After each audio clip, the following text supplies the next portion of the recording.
Atal सेतूवरचा toll वर्षभरासाठी जैसे थेच आहे। वर्षभर 250 रुपये इतकाच टोल आहे आणि तोच टोल आता भरावा लागणार आहे। राज्य मंत्रिमंडळाच्या बैठकीमध्ये हा मोठा निर्णय झालाय।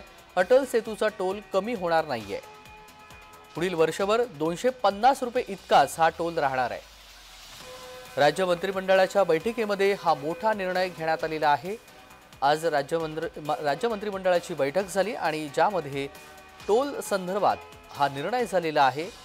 अटल सेतूवरचा टोल हा वर्षभरासाठी जैसे थेच असणार आहे। वर्षभर 250 रुपये इतकाच टोल आता भरावा लागणार आहे। राज्य मंत्रिमंडळाच्या बैठकीमध्ये हा निर्णय झालाय। अटल सेतूचा टोल कमी होणार नाहीये, त्यामुळे प्रवाशांना दिलासा मिळणार नाहीये।